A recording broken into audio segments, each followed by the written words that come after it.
Welcome back to Transfer Talk. It's that time of the week where we welcome Italian football experts Mina Rzouki and Nicky Bandini to the show. Great to have you with us once again. Let's start with Inter Milan and let's start with Romelu Lukaku, heavily criticised after his performance on Saturday.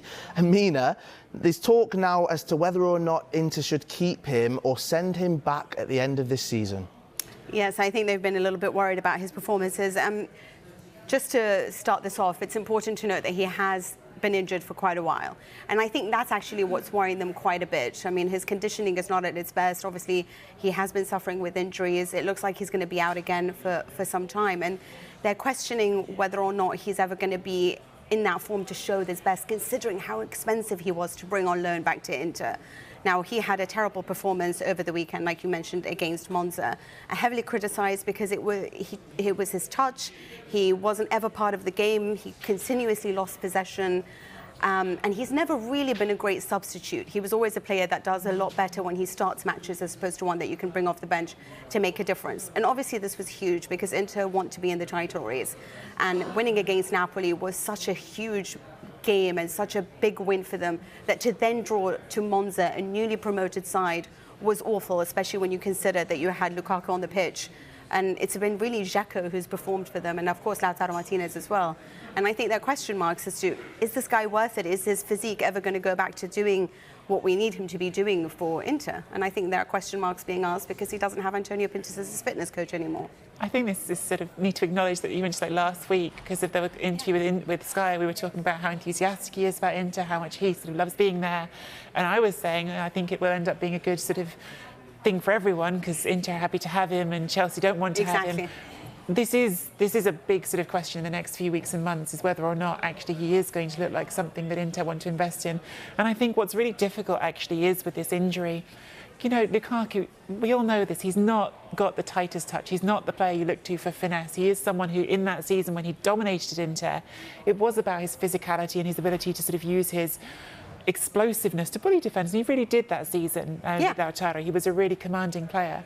But if he's never going to be fully fit this season, if he's never going to be running at defenders the way he wants to, if he's never going to be able to use that side of his game, if we're just seeing someone who's slow and ponderous and hasn't got the tightest touch, it becomes a lot harder to see how he becomes a permanent figure again there. You mentioned if they want to invest more into him at the end of this season, because they've already invested 20 million, including loan fees and salary. And I mean, that is a lot of money so far. I mean, they've got a huge decision whether they want to extend that, because considering how much he costs Chelsea, it's going to be worth a pretty big sum. Well, this is the question marks, you know, because at the end of the day, they are a team where even in their Christmas party, they joke that, you know, leave a fiver on the table for our transfer market. I mean, they're very much, I mean, this was from the president who's got a great sense of humour, but there is this joke where obviously they don't have all this money to fund all the players that they want to have. And there is this desire, because it's not Antonio Conte's tactics, which Lukaku is famous and brilliant for at the time. He is being asked to do different things, which I think he's capable of, but he is someone who needs to be at maximum great, the very optimal condition to really perform. He's not someone that can rely on, like Nicky said, on his touch or anything like that. Is he worth the money? You have to consider his age now as well. Can they invest in someone younger? I mean, you look at like Kvaratskhelia at Napoli, you know, how much money was invested in that? And he's just been the player to watch this season. So question marks will have to run through their heads because they don't have the money to invest easily. But this is sort of, I think, a big dynamic that perhaps fans in England don't see as much, is that the Premier League is still awash with money, but most European leagues aren't, and certainly the big Italian clubs aren't. And you talk about the Inter president, Steven Zhang, you know, essentially this was a gigantic family business in China, and they invested in Inter at a time where they had all the money in the world. And then COVID hit, and it doesn't just affect football, it affects everything. And there was, in fact, a sort of government position in China that there was to be no more foreign investment. And everything has been pulled back, everything has been tightened. So Inter really can only invest as far as they can bring money in. So making that decision to bring back Lukaku involves making sacrifices somewhere else. And interestingly, I think this sort of period now is throwing up the question of, is that the right way to spend what money we will have, or do we get that money back, because they've already, of course, made money selling him to Chelsea, and think about where else we could put it. So are Inter looking at alternatives then? And I mean, Marcus Thuram seems to be available. He might offer value for money. And if Chelsea get João Felix, then does that leave a clear run for Inter at Marcus Thuram? Well, I think that's the interesting question now. If João Felix is going, and it looks like he is going to go to Chelsea, that does mean that Inter have a bigger chance now with Marcus Thuram. But to be honest with you, they met with his agents quite a while ago. They've developed quite a relationship with Thuram. They've been heavily interested in the player. They do think he'll make a difference. Obviously, his father was very brilliant at Serie A, and he is somebody who is young enough to really believe in. He's done brilliantly well so far for Mönchengladbach. He has a character on him, and they think they could grow with him. Whether or not he's the right player, like I said, how many forwards do they want? There was a lot of question marks as to why they didn't bring Dybala over the summer. And it was like, well, we're going to invest in Lukaku. We still want to keep Correa. They're going to have to drop a few. And I just want to know where all the money is, which is potentially why we keep hearing links of Dumfries going. Is Dumfries really going? Who's interested? Right, well, let's stick to Inter, and maybe not just players incoming, but players that are already there that could be looking for a new deal, in particular Skriniar. I mean, Nicky, looking at this one, do you think that they will give him a new deal? Is that what he wants? They've been trying to give him a new deal for a while. I think it's my expectation is that Skriniar will leave certainly this summer, if not sooner, and it has been for a while. And we know that Skriniar has talked to Paris Saint-Germain. We know that that's a transfer he's interested in. And the bigger question, I think, right now with Skriniar is, might someone make a move in January to preempt Paris Saint-Germain, knowing that Inter haven't been able to get him to sign a new deal? They have been pushing for this new contract for months. There hasn't been any movement. I don't see any reason that's about to change. What I do think might change the dynamic in general is PSG think they can sit tight and get him in the summer.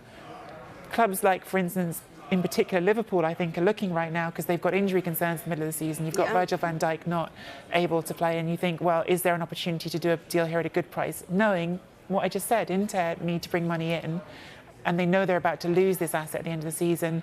A brilliant asset at that. And funnily enough, actually, Inter, who a couple of seasons ago had the best defence in Serie A, without changing personnel, are conceding heaps of goals anyway. So I actually think from their point of view, what do you lose, actually? They're not doing well defensively.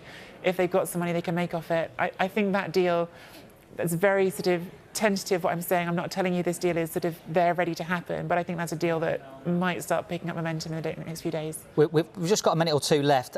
I want to ask you about Weston McKennie as well at Juventus.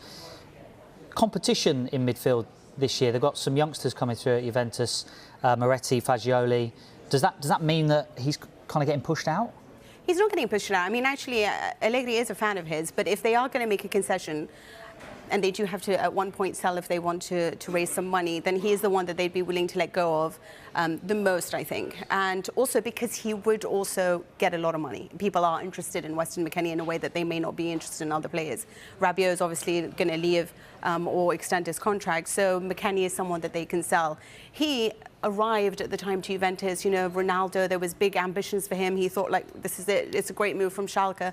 He wants to sort of maintain a certain club level that he wants to play at. And so he's waiting for a top team if he is to leave Juve.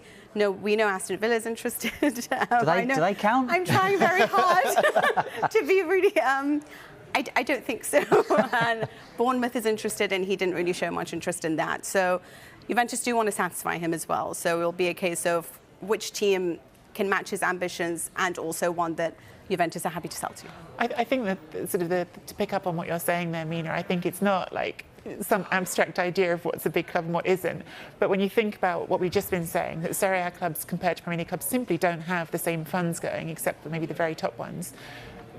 The question that a player like McKennie does ask, and that you do get players asking, is, do I prefer to play in the Premier League, maybe even earn more, but then not play in the Champions League? Or would I rather be at Juventus, where I can play in the Champions League? And I think he's someone Not this season.